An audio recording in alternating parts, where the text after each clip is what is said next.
Et si tout ce que vous pensiez savoir sur le contrôle dans une relation était une diversion?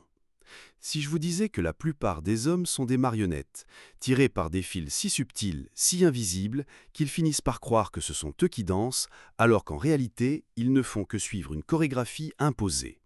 Ils ne voient pas les ficelles, parce qu'ils ne savent pas où regarder. Aujourd'hui, nous n'allons pas parler des clichés. Oubliez les larmes, les crises de jalousie ou le chantage affectif grossier. Ce sont des tactiques de bas niveau, visibles et facilement déjouables. Nous allons disséquer les stratégies psychologiques avancées, les manœuvres quasi inconscientes que les femmes utilisent, non pas par méchanceté, mais par instinct, pour tester, sonder et finalement prendre le contrôle de la dynamique émotionnelle.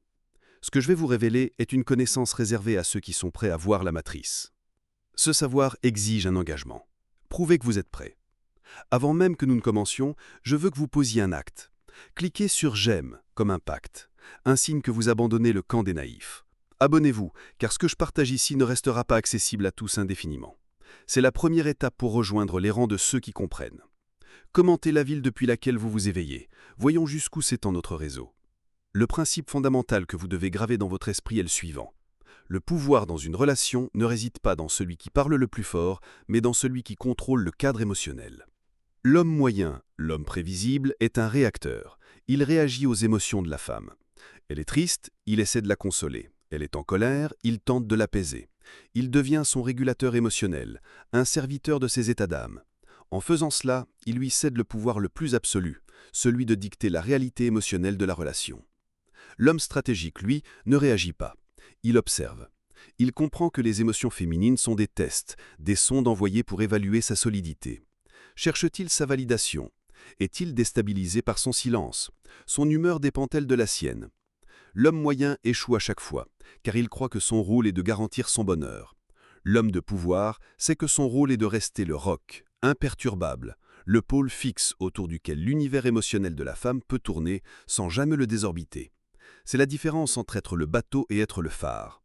Nous allons maintenant décomposer les 4 manœuvres subtiles que vous subissez sans même le savoir. Nous allons commencer par la plus commune pour finir par la plus dévastatrice, celle qui est la clé de voûte de tout l'édifice. Numéro 4. Le test de l'incohérence délibérée. Cette stratégie consiste à créer un décalage entre ses paroles et ses actions. Elle vous dira « J'adore quand tu es spontané ». Mais lorsque vous proposerez quelque chose d'imprévu, elle trouvera une excuse. Elle dira « Tu me manques », mais laissera vos messages en vue pendant des heures. L'homme moyen tombe dans le piège. Il est confus. Il demande des explications. Mais tu avais dit que... Il cherche à résoudre la contradiction logique, ne comprenant pas que le but n'est pas la logique, mais la réaction. La psychologie derrière est simple, la dissonance cognitive. En vous forçant à essayer de réconcilier 2 réalités contradictoires, elle vous pousse à investir mentalement. Vous pensez à elle, vous analysez, vous vous inquiétez. Elle occupe votre esprit. L'erreur commune est de la confronter. La bonne stratégie? Ignorez la contradiction. Vous ne vous basez que sur ses actions. Ses paroles sont du vent. Si elle dit que vous lui manquez, mais ne répond pas, vous ne relancez pas. Vous vous retirez. Vous devenez un miroir de ses actions, pas de ses mots. Le résultat, elle comprend que vous n'êtes pas manipulable par le langage et que seul l'engagement concret a de la valeur à vos yeux. Son respect augmente instantanément. Numéro 3. L'inoculation de la culpabilité silencieuse. C'est une arme redoutable, car elle est passive. Elle ne vous accuse de rien. Au contraire, vous annoncez que vous allez voir vos amis ce soir. Elle ne dit pas « Non, ne pars pas ».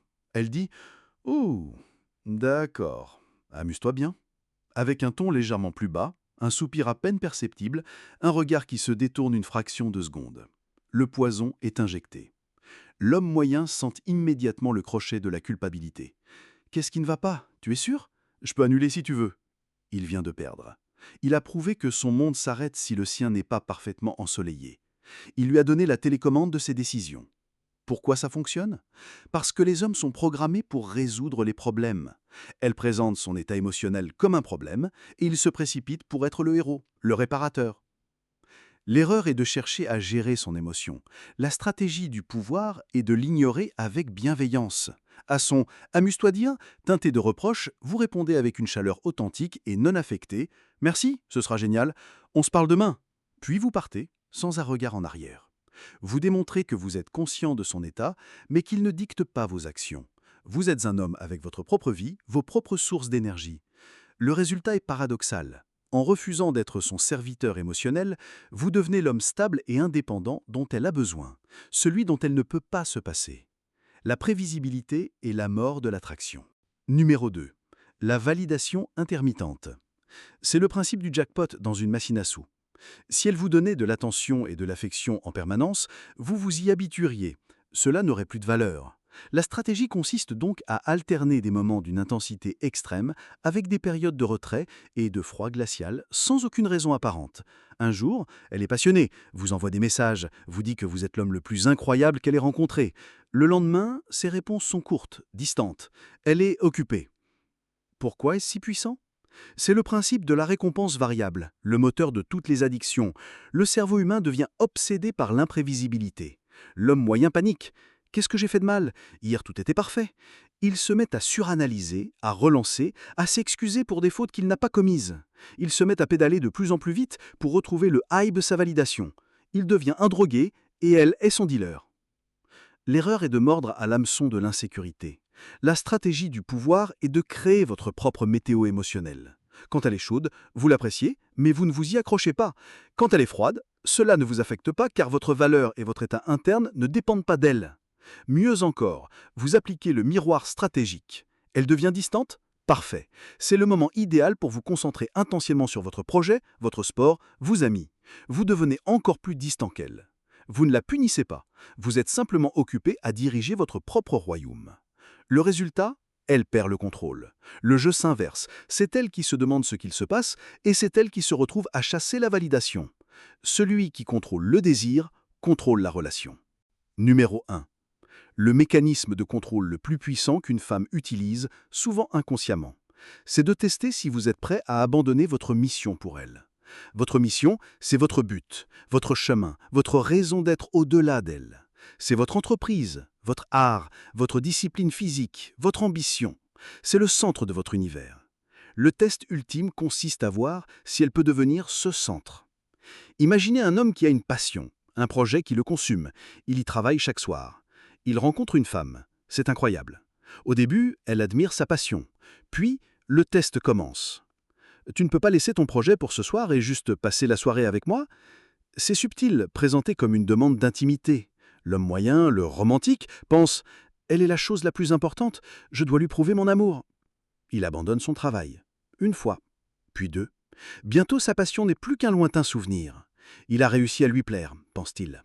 Mais il a échoué au test fondamental. En abandonnant sa mission pour elle, il lui a prouvé qu'il était un homme sans centre de gravité, sans royaume propre. Il lui a communiqué que son univers était plus petit qu'elle. Et une femme ne peut pas désirer un homme dont le monde est plus petit que le sien. Elle perdra son respect pour lui, et l'attraction s'éteindra aussi sûrement que le soleil se couche. Elle ne le contrôlera plus avec des jeux, elle le contrôlera par le mépris. Il est devenu son subordonné. L'homme de pouvoir, lui, comprend cette dynamique. Face à la même demande, il ne la rejette pas, il l'intègre. Sa réponse n'est pas « non, je ne peux pas », c'est « j'adorerais passer la soirée avec toi, viens me rejoindre, tu peux lire à côté de moi pendant que je termine cette dernière heure de travail, et ensuite, je suis tout à toi ». Ou bien « ce soir c'est impossible, mon engagement est total, mais demain soir, je t'emmène dans un endroit qui va te plaire, sois prête à 20 heures ». Il ne sacrifie pas la mission. Il démontre qu'il est le roi de son royaume et qu'il est assez puissant pour l'y inviter. Il ne choisit pas entre elle et sa mission. Il affirme sa mission et sa place à elle dans son monde. Le résultat est le respect absolu. Elle a trouvé un homme qui ne s'effondre pas devant elle, un homme qui a un but, plus grand que la simple séduction. C'est l'essence même de l'attraction masculine durable. Le pouvoir ne se mendie pas, il se conquiert en refusant de céder son propre trône. Ma mission ici n'est pas de vous vendre de faux espoirs ou de vous transformer en quelqu'un que vous n'êtes pas, c'est de vous donner les armes pour devenir la version la plus puissante de vous-même. Si vous êtes prêt à abandonner la médiocrité, si ce que vous venez d'entendre résonne avec une vérité que vous avez toujours sentie sans pouvoir la nommer, alors votre place est ici. Abonnez-vous maintenant et rejoignez les hommes qui choisissent de comprendre les dynamiques plutôt que de les subir. Activez les notifications car chaque vidéo est une pièce du puzzle. Ce que nous avons vu aujourd'hui est la défense, la manière de ne plus être une marionnette. Ce n'est que le début. Le vrai jeu commence quand on passe à l'offensive, quand on ne se contente plus de parer les coups, mais qu'on impose son propre cadre. Dans la prochaine vidéo que YouTube vous recommande sur l'écran de fin, nous allons explorer précisément cela. Cliquez et poursuivez votre ascension. Le chemin est exigeant, mais le sommet en vaut la peine.